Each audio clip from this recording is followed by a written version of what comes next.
तो मैं आज अपने सरवखा पंचायत के जितने भी प्रतिनिधि आए हुए थे, मैं उनसे यही अनुरोध करता हूं और उनको हमने सारी चीजें दिखाई भी हैं और बता भी दी हैं कि जिस व्यक्ति से हमारा कोई लेना देना नहीं है, ये व्यक्ति सिर्फ और सिर्फ संत रामपाल जी महाराज और उनके मिशन को हानि पहुंचाना चाहता है।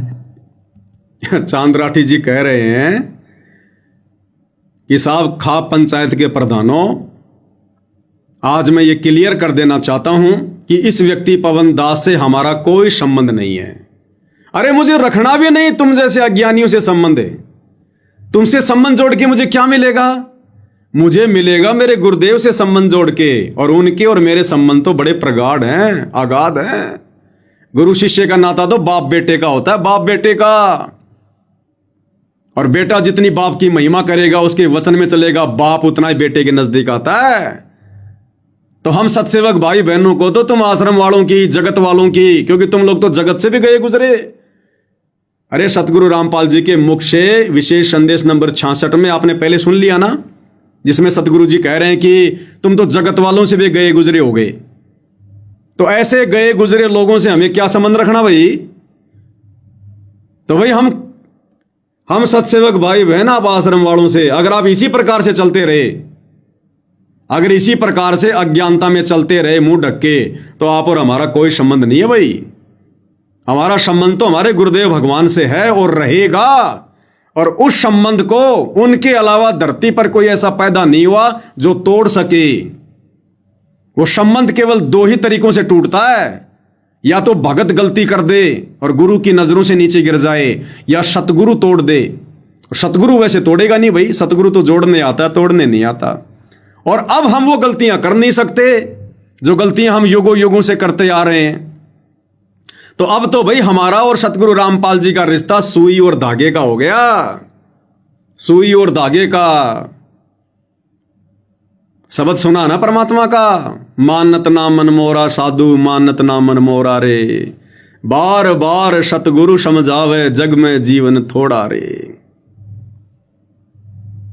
शरण पड़े को गुरु संभाले, जान के बालक भोला रे। शरण पड़े को गुरु संभाले, जान के बालक भोला रे। कहे कबीर तुम चरण चित्त राखो, जो सोई मैं डोरा रे। तो भाई सत्सेवकों का सतगुरु रामपाल जी का रिश्ता तो सुई और धागे का है। और नीचे से मार दी गुरुदेव ने गांठ, गुड़िया गांठ। गुड़िया गांठ उसको बोलते हैं जो खुलती नहीं है। तो तुम लोगों से संबंध नहीं जोड़ना, और ना हम जोड़ना चाहते। परमात्मा कहते हैं इष्ट मिले और मन मिले, मिले सकल सब रीत। और कहे कबीर तहां जाइए भाई रसन तन की प्रीत। अरे भगत ने तो उन लोगों से संबंध जोड़ने चाहिए जिनका इष्ट मिलता हो, जिनका भगवान एक हो। तो आप शतलोक आश्रम वालों का और हम सात संगति वालों का तो भगवान मिलता ही नहीं। हमारा भगवान तो जिंदा है, जिंदा सतगुरु रामपाल जी। तुम आश्रम वालों का भगवान है मुर्दा, वो दाढ़ी मूछ वाली कबीर की फोटो। तो इष्ट मिले तो इष्ट ना आपका मिल रहा ना हमारा मिल रहा। इष्ट मिले और मन मिले तो भाई आप और हमारा मन भी नहीं मिल रहा। जब आपका इष्ट ही अलग है, हमारा इष्ट ही अलग है, तो मन कैसे मिलेगा? इष्ट मिले और मन मिले, मिले सकल सब रीत। तो आप और हमारी रीतियां भी नहीं मिल रही, नियम मर्यादा भी नहीं मिल रहे। तुम करते हो राजनीति, हम राजनीति पे थूकते हैं। तुम जाते हो अनुपासनाओं में, हम अनुपासनाओं की तरफ मुंह करके भी नहीं सोते। तो भैया आपकी हमारी ना कोई रीति मिल रही, ना कोई मन मिल रहा, ना कोई इष्ट मिल रहा। तो फिर क्यों आप लोगों से संबंध जोड़ेंगे? हमारा मन, हमारी रीतियां, हमारे विचार हमारे जैसे भगत भाई बहनों से मिलते हैं। हम केवल उन्हीं की संगति करते हैं और मिल बैठकर फिर सतगुरु देव भगवान की महिमा करते हैं। तो क्या कह रहा भाई साहब कि ये पवन दास संत रामपाल जी के मिशन को बर्बाद करना चाहता है, हानि पहुंचाना चाहता है उनके मिशन को। अरे चांद राठी जी, आपने क्या समझ रखा है संत रामपाल जी को? अरे क्या समझ लिया आपने? ये दो कोटि का जीव, ये अदना सा, ये पवन दास और उस परमपिता परमेश्वर सारी सृष्टि के मालिक के मिशन में आग लगाएगा, हानि पहुंचा देगा। अरे शब्द बोलने से पहले थोड़ा बहुत जीव को समझा दिया करो, धो लिया करो इसको। ताकि ये शुभ शुभ बोले। अरे ये वो समरस शक्ति है जो उनकी स्वयं की वाणी में है कि काल डरे करतार से। ये सतगुरु रामपाल जी वो कबीर करतार हैं। 21 ब्रह्मांड का स्वामी काल भी थर्राता डरता है। काल डरे करतार से, जय जय जय जगदीश। और जोरा जोड़ी झाड़ती पगरज डारे शीस। जोरा यानी मौत, मृत्यु। ये मृत्यु भी इस कबीर भगवान सतगुरु रामपाल जी के पैरों की धूल झाड़ती है, इनकी चप्पल झाड़ती है। जोरा जोड़ी झाड़ती पगरज डारे शीस, इनके चरणों की धूल ये मृत्यु अपने माथे पर लगाती है कि भगवान आपका आदेश होगा उसको हाथ लगाऊंगी। और तुम कह रहे हो पवन दास संत रामपाल जी के मिशन को हानि पहुंचाना चाहता है। इतने कमजोर हो गए आप लोगों की नजरों में सतगुरु रामपाल जी। अरे जैसी दृष्टि वैसी सृष्टि। अपनी सोच बदलो, अपने विचार बदलो, सत्संग सुनो, भगवान से प्रार्थना करो, भीख मांगो कि भक्ति दान मोहि दीजियो देवन के देवाओ, तब मिलेगी, ऐसे नहीं मिलेगी भीख। आगे डॉक्टर चांद राठी जी क्या कुछ अपने प्रवचन में कह रहे हैं, सुनिए। हम इस प्रेस विज्ञप्ति के माध्यम से ये भी आपको बताना चाहते हैं कि हम खाप को प्रथम न्यायालय मानते हैं। अच्छा, आज लोअर कोर्ट, हाई कोर्ट और सुप्रीम कोर्ट हो गए, लेकिन एक समय ऐसा भी था कि ये फैसले यही हमारे बुजुर्ग किया करते थे। तो हम खापों का बहुत सम्मान करते हैं और इन्हें आज भी आश्वासन देते हैं कि इस तरीके के कीड़े आते रहेंगे और जाते रहेंगे। हम इनके साथ कल भी कंधे से कंधा मिला के जो जन भावना के कार्य करते थे और आगे भी करते रहे, इस बात का हम आश्वासन देते हैं। सुन लिया भाई और बहनों, इनके विचार सुन लिया आपने। इन हुक्का पाड़ू को कह रहे हैं कि हम खाप पंचायतों को प्रथम न्यायालय मानते, प्रथम कोर्ट। अरे फिर सतगुरु रामपाल जी कहां गए?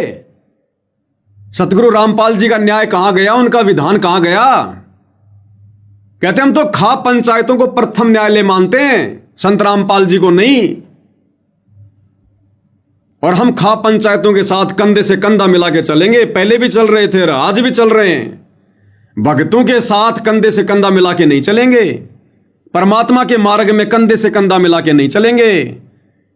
ये पहचान होती है भाई और बहनों काल के द्वारा भेजे गए दूतों की, उनके एजेंटों की। ये जगत वाले भी काल के एजेंट, काल के दूत जो भक्तिहीन प्राणी हैं। और ये आश्रम वाले इतना ज्ञान लेके, सतगुरु की इतनी संगति करके क्या कह रहे हैं? हम तो जगत वालों के साथ ही कंधे से कंधा मिला के चलेंगे और इस पवन दास जैसे कीड़े आते रहेंगे, जाते रहेंगे। और प्रथम न्यायालय मानता है।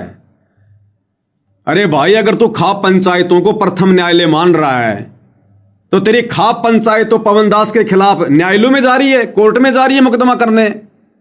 तेरी खाप पंचायत तो खुद फैल होके बैठी है। अरे पंचायत का काम होता है मुकदमों को कोर्ट में जाने से रोकना और अपने स्तर पर न्याय करना। तेरी खाप पंचायत तो खुद कह रही है कि हम पवन दास के खिलाफ कोर्ट में मानहानि का मुकदमा करेंगे। और ये चांद राठी कह रहा हम तो खाप पंचायत को प्रथम न्यायालय मानते हैं।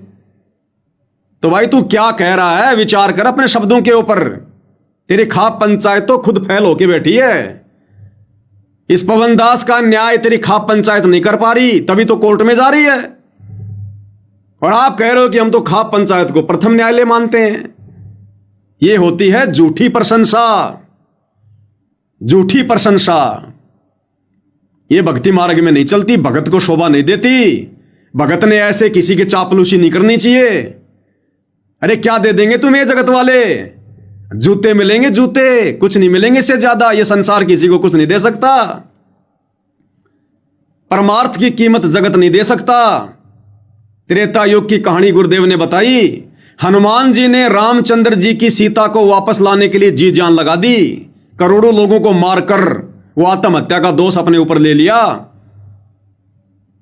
और जब सीता वापस आई और कुछ दिनों बाद में जब सीता सभी को उपहार दे रही थी, गिफ्ट दे रही थी, तो हनुमान जी को एक मोतियों की माला दी, बहुत सुंदर। हनुमान जी ने उन मोतियों को फोड़ना शुरू कर दिया, माला तोड़ दी। सीता गुस्सा हो गई, बोला अरे हनुमान तू रहा बंदर का बंदर। उसकी बेइज्जती कर दी बेचारे की। मायूस होकर अयोध्या को छोड़ के जंगल में चला गया उसी दिन। फिर वहां उसको कबीर भगवान मिले, सतगुरु रामपाल जी, और उस दुखी आत्मा को देखकर कहा कि हनुमान देख ले भाई, ये जगत कुछ नहीं दे सकता तुम्हें। अरे तूने अपनी जी जान की बाजी लगाई परमार्थ के लिए, ना रावण तेरी बेटी ले गया, ना तेरी पत्नी ले गया, ना तेरे माता पिता ले गया, ना तेरी औरत ले गया। कहने का मतलब है उसके परिवार का कोई सदस्य नहीं गया। हनुमान जी तो ब्रह्मचारी थे। हनुमान जी तो रामचंद्र जी के लिए वो लड़ाई लड़ रहे थे, निस्वार्थ भाव से, परमार्थ के लिए, जगत के लिए। और क्या दिया उसने?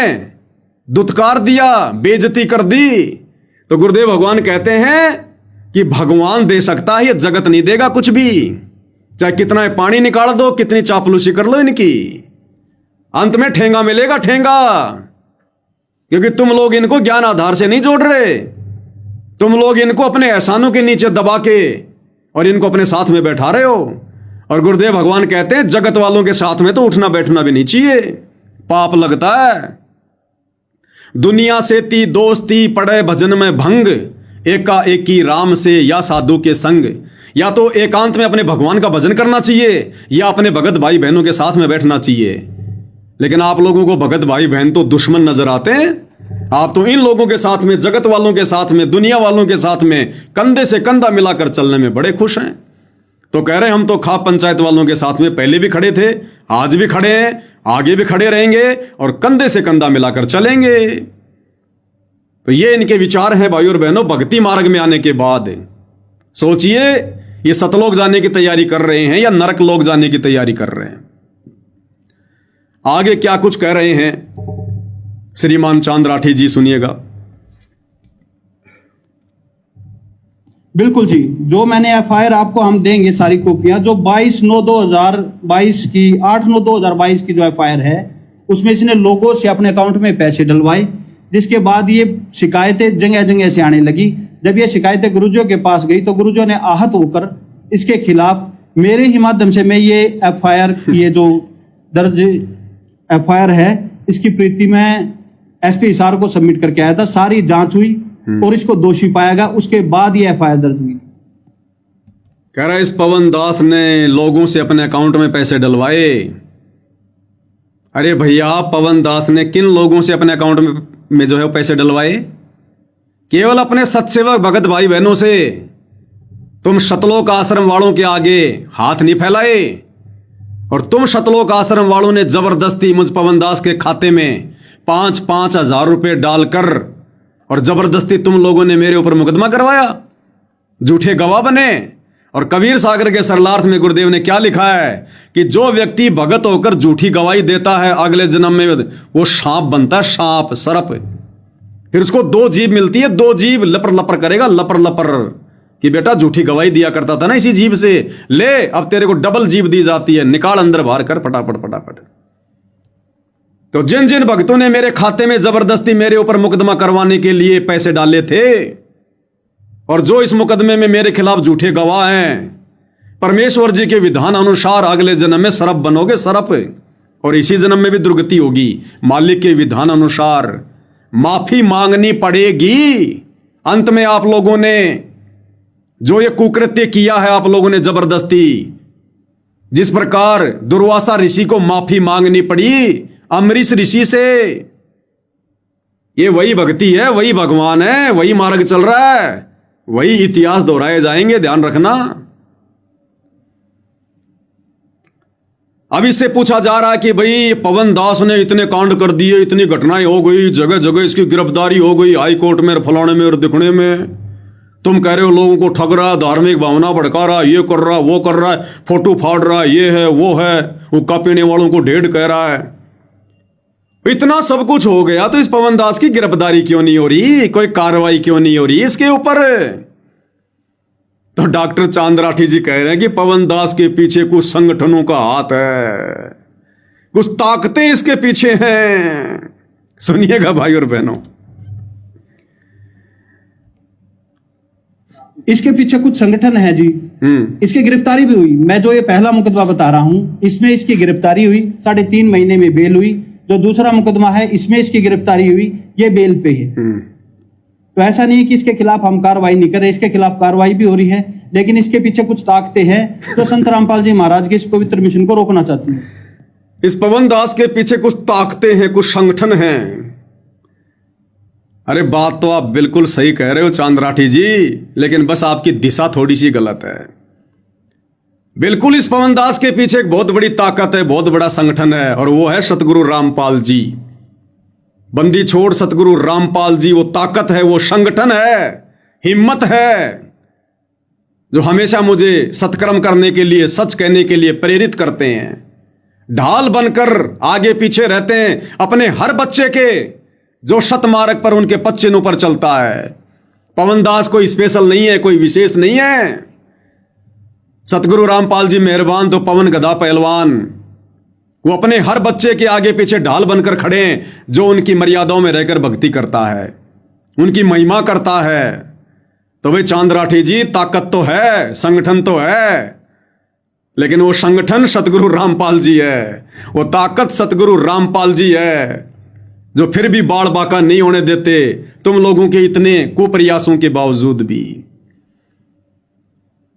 और चांद राठी जी, अगर आपको इतना पता चल गया कि पवन दास के पीछे कुछ ताकतें हैं, कुछ संगठन हैं जो सतगुरु रामपाल जी के मिशन को हानि पहुंचाना चाहते हैं, तो ये भी बता दे मेरे भाई, वो कौन कौन सी ताकतें हैं। उन संगठनों के नाम भी बता दे। अल-कायदा है, जैश मोहम्मद है, या कौन सा संगठन है मेरे पीछे। अरे जब तुझे इतना पता चल गया कि कुछ ताकतें हैं, कुछ संगठन है इसके पीछे, जो हमारी भी पार नहीं बसा रही, इसको बार बार रोकने का प्रयास करते हैं, रुक ही नहीं रहा, इसके पीछे कुछ ताकतें हैं, तो जब इतना पता चल गया तो ये भी बता दे वो ताकतें कौन है। एक आध का नाम भी बता दे मेरे भाई।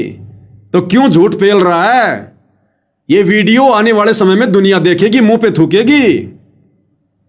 जिस प्रकार भाई और बहनों 650 साल पहले जब कबीर परमेश्वर जी आए थे, सतलोक से चलकर सहशरीर शिशु रूप में कमल के फूल पर लहरतरा तालाब में बनारस के काशी में प्रकट हुए, तो बाद में लोगों ने भ्रांतियां फैला दी, और वर्तमान में भी लोगों ने भ्रांतियां फैला रखी हैं उस कबीर परमेश्वर जी को लेकर, कि कबीर जी तो एक विधवा ब्राह्मणी से पैदा हुआ था, वो कंवारी थी, और लोक लाज में आकर वो वहां पर छोड़ गई उस बालक को, और एक जुलाहा दंपत्ति नीरू नीमा उसको उठाकर ले गए। तो गुरुदेव भगवान ने बताया, रहे ज्ञानियों, जब तुम्हें इतना पता चल गया कि एक विधवा ब्राह्मणी उसको फेंक के चली गई, तो ये भी बता दो उस विधवा ब्राह्मणी का नाम क्या था, वो कौन से मोहल्ले में रहती थी, उसके माता पिता का क्या नाम था, ये भी बता दो। फिर तुम तो क्यों डींग मारते हो। तो चांद राठी जी, आप तो उन जगत वालों के पच्चिनों पर चल रहे हैं, कह रहे हैं कि पवन दास के पीछे कुछ ताकतें हैं, कुछ संगठन हैं। अरे जब इतना ही पता चल गया तो उस संगठन का नाम क्या है, कहां रहता है वो संगठन, देश में है कि विदेश में है, कैसे वो मेरे को फंडिंग कर रहा है, कैसे मुझे सहायता भेज रहा है संत रामपाल जी के मार्ग में हानि पहुंचाने के लिए, तो ये भी बता दे मेरे भाई। तू तो वकील है पेशे से, इतनी खोजबीन तो तू कर ही सकता है। तो ये भाई और बहनों, इनके अज्ञान का परिचय है ये परमात्मा ने दया बख्शी, इन्होंने खुद ही अपना इंटरव्यू दे दिया और अब ये ज्ञान चर्चा हो रही है। सारे तो नहीं निकल पाएंगे उधर से काल के जाल से, सतलोक आश्रमों से, सबके भाग्य में तो साथ संगति नहीं है। सकल पदार्थ है जगमाही, भाग बिना नर पावत नाही। लेकिन कुछ एक आत्माएं जो परमात्मा चाहने वाली होंगी, इन वीडियो को देखकर, ये जो लाइव डिबेट चल रही है, ज्ञान चर्चा चल रही है, कुछ एक आत्माएं जरूर उधर से निकल कर आ जाएंगी, अपना भला करवा लेंगी, अपनी मर्यादा सुधार लेंगी, साथ संगति से जुड़कर सतगुरु के पद चिन्हों पर चलकर और सतगुरु को प्रसन्न करने की दिशा में आगे बढ़ेंगी। तो ये भाई और बहनों, डॉक्टर चांद राठी जी का इंटरव्यू, उनके विचार, उनके प्रवचन। कहते हैं कि बहुत बड़ा जो व्यापारी होता है, जिसने हजारों क्विंटल गेहूं का व्यापार करना होता है, वो हजारों बोरियों को खोल खोल के नहीं देखता है, वो परखी मार के देख लेता है 2, 4, 5 बोरियों में। तो इस भाई जी के पिछले 1-1.5 घंटे से मैं आपको विचार सुना रहा हूं। आपने परखी मार ली होगी ज्ञान और अज्ञान की, धर्म के पाड़े में है कि अधर्म के पाड़े में है। अब इसके विषय में और ज्यादा कहना उचित नहीं है।